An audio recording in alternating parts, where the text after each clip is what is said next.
नमस्कार दोस्तों, स्वागत है आपका आपके YouTube चैनल कर स्टडी IQ में। आज हम 8 जून 2020 के नेशनल करंट अफेयर करेंगे और आज के करंट अफेयर की PDF वीडियो के नीचे डिस्क्रिप्शन में मिलेगी। और आज का पहला प्रश्न है, हाल ही में ब्रिटेन में भारत के अगले उच्चायुक्त के रूप में किसे नियुक्त किया गया? प्रश्न गायत्री आई कुमार को, प्रभु श्रीवास्तव को, अंकुर मित्तल को, उपरोक्त सभी। इसका आंसर है गायत्री आई कुमार को। गायत्री आई कुमार को ब्रिटेन में भारत के अगले उच्चायुक्त के रूप में नियुक्त किया गया है। वह वर्तमान में बेल्जियम के, लग्जमबर्ग के ग्रैंड डची और यूरोपीय संघ में भारत के राजदूत के रूप में सेवारत हैं। गायत्री आई कुमार 1986 बैच की IFS अधिकारी हैं। ये यूनाइटेड किंगडम में भारत की उच्चायुक्त रुचि घनश्याम की जगह लेंगी। ब्रिटेन की राजधानी है लंदन और ब्रिटेन के प्रधानमंत्री हैं बोरिस जॉनसन। अगला प्रश्न है, हाल ही में कुवैत में भारत के अगले राजदूत के रूप में किसे नियुक्त किया गया है? ऑप्शन है CV जॉर्ज को, पीयूष श्रीवास्तव को, परवेज सिंह को, उपरोक्त सभी। इसका आंसर है CV जॉर्ज को। 1983 बैच के IFS अधिकारी CV जॉर्ज को कुवैत में भारत के अगले राजदूत के रूप में नियुक्त किया गया है। वह वर्तमान में स्विट्जरलैंड में भारत के राजदूत के रूप में कार्यरत हैं। CV जॉर्ज कुवैत में भारत के वर्तमान राजदूत के जीवा सागर का स्थान लेंगे, जिन्होंने जनवरी 2018 में कुवैत में भारत के राजदूत के रूप में पदभार ग्रहण किया था। कुवैत की राजधानी है मदीनत अल कुवैत। इसके कुवैत के प्रधानमंत्री हैं सबा अल खालिद उल सबा। अगला प्रश्न, हाल ही में पी नाम गयाल का निधन कितने वर्ष की आयु में हो गया? ऑप्शन 83 वर्ष, 84 वर्ष, 85 वर्ष, उपरोक्त सभी। इसका आंसर है 83 वर्ष की आयु में। पूर्व केंद्रीय मंत्री और लद्दाख से 3 बार कांग्रेस से सांसद रहे पी नाम गयाल का निधन 83 वर्ष की आयु में हो गया है।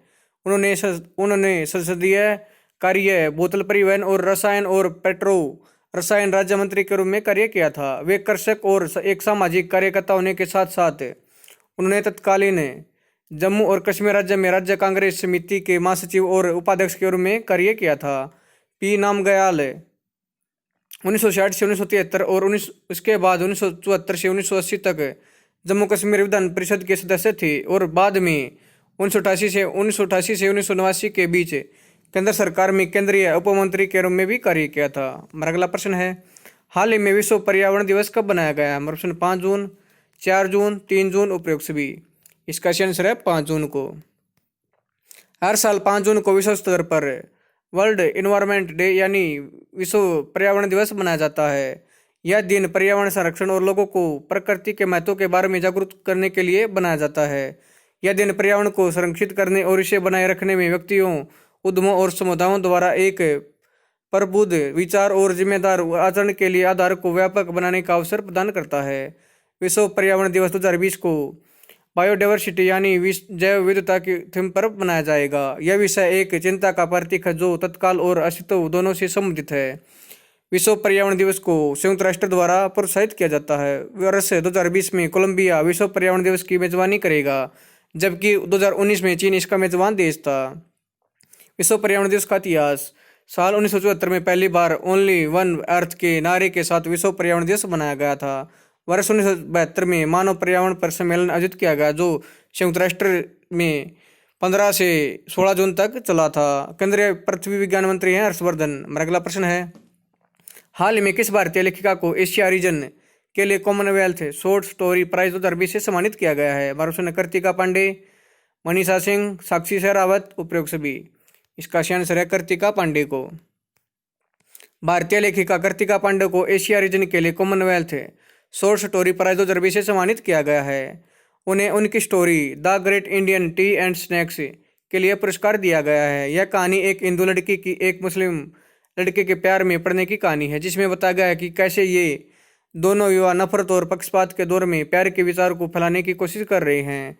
वर्ष 2020 में 5 और रीजन के पुरस्कार विजेता अफ्रीका रीजन के लिए है नाइजीरिया लेखक Innocent Chizaram Ilozue when a woman response motherhood के लिए पुरस्कार दिया गया। एशिया रीजन के लिए भारतीय लेखिका कृतिका पांडे को the great Indian T and snacks के लिए पुरस्कार दिया गया।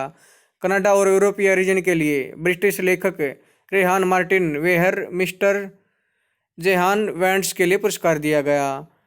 कैरेबियन के लिए जमैका के लेखक ब्राउन एस हीप को माहोटोफ के लिए पुरस्कार दिया गया और पैसिफिक के लिए ऑस्ट्रेलिया लेखक एंड्रिया ई मैकलोड को द आर्ट ऑफ वेइंग के लिए पुरस्कार दिया गया।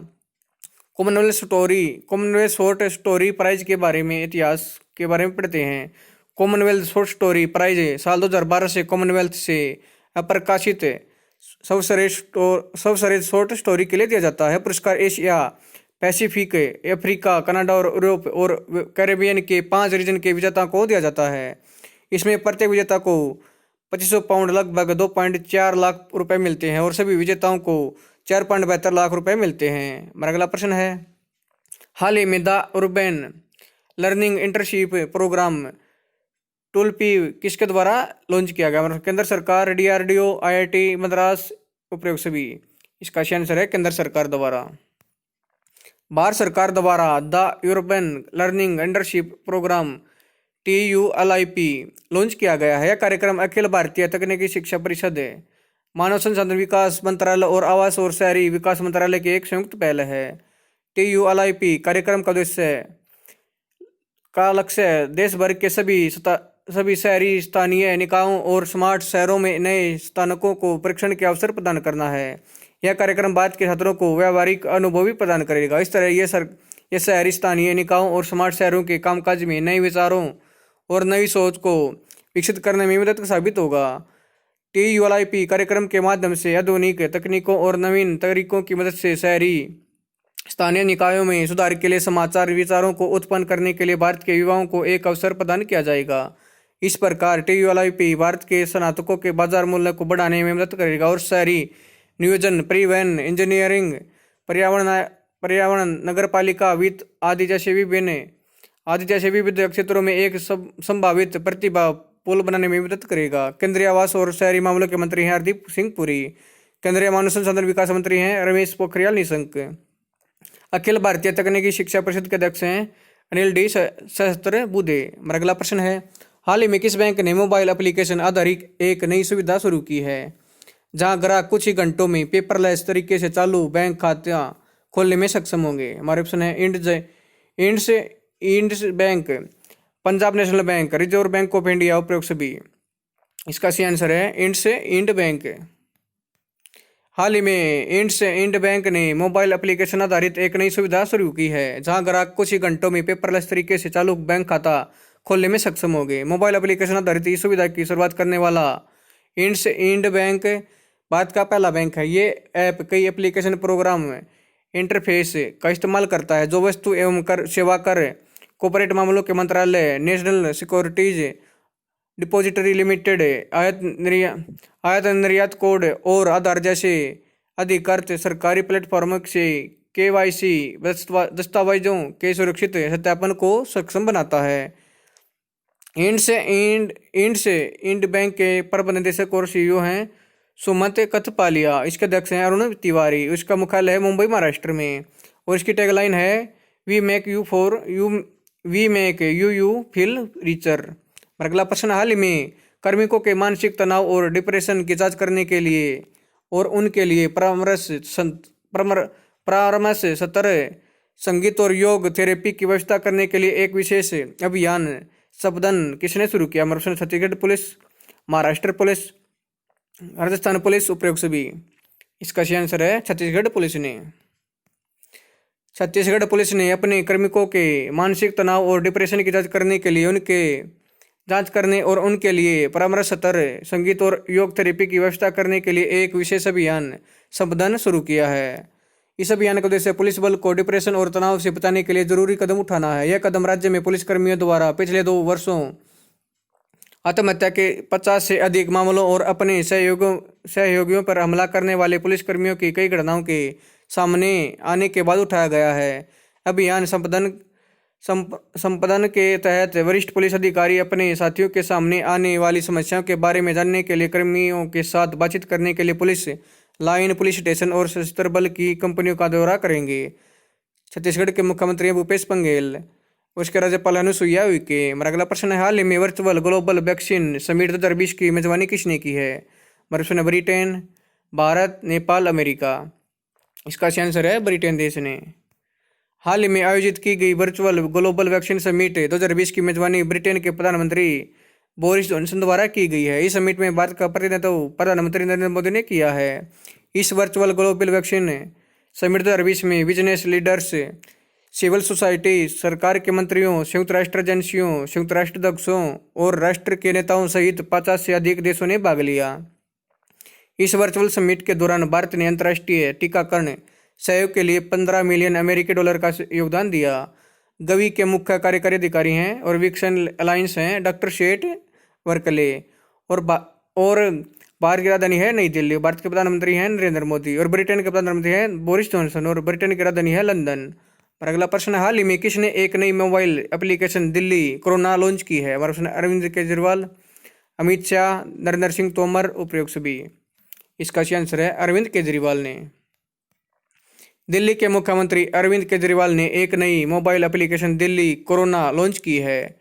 इस मोबाइल एप्लीकेशन के जरिए दिल्ली के लोग दिल्ली के सरकारी और निजी अस्पतालों में बेड और वेंटिलेटर की उपलब्धता के बारे में जानकारी प्राप्त कर सकेंगे।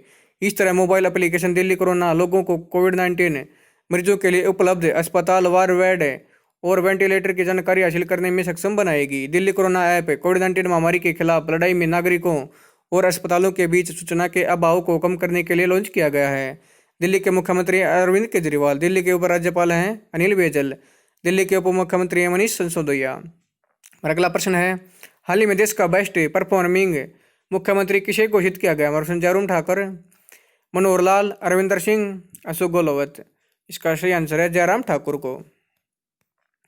हिमाचल प्रदेश के मुख्यमंत्री जयराम ठाकुर को देश की स्वतंत्र एजेंसी IANSC वोटर सर्वे ने देश का बेस्ट परफॉर्मिंग मुख्यमंत्री और भाजपा शासित राज्यों में सर्वश्रेष्ठ मुख्यमंत्री घोषित किया है। यह सर्वे संबंधित राज्यों में सभी मुख्यमंत्रियों की संतोषजनक रैंकिंग के आधार पर किया गया है। हिमाचल में संतुष्टि का शुद्ध प्रतिशत 73.96 है, जो अधिकांश बड़े राज्यों की तुलना में बहुत अधिक है। संतुष्टि का शुद्ध प्रतिशत कर्नाटक में 67.21% और असम में 67.17%, मध्य प्रदेश में 58.73%, गुजरात में 58.53% और यूपी में 57.81% है। अखिल भारतीय संतुष्टि का औसत 57.36% है। इस सर्वे में जयराम ठाकुर देश के 7वें सबसे लोकप्रिय मुख्यमंत्री के रूप में उभरे हैं। और अगला आज का आखिरी प्रश्न है, हाल ही में प्रधानमंत्री कार्यालय में नए निदेशक कौन नियुक्त किए गए? हमारा प्रश्न है मीरा मोहंती, कीर्ति शुक्ला, महेंद्र सिंह सेंगर, विष्णुदत्त पाल। इसका सही आंसर है मीरा मेहंती को 1 मई 2021 या बाद के आदेशों तक पार्श्वपारी के आधार पर प्रधानमंत्री कार्यालय PMO के निदेशक के रूप में नियुक्त किया गया है। वह वर्तमान में कैबिनेट सचिवालय के निदेशक के रूप में कार्यरत हैं। वह हिमाचल प्रदेश केंद्र के 2005 बैच के एक भारतीय प्रशासनिक सेवा अधिकारी हैं।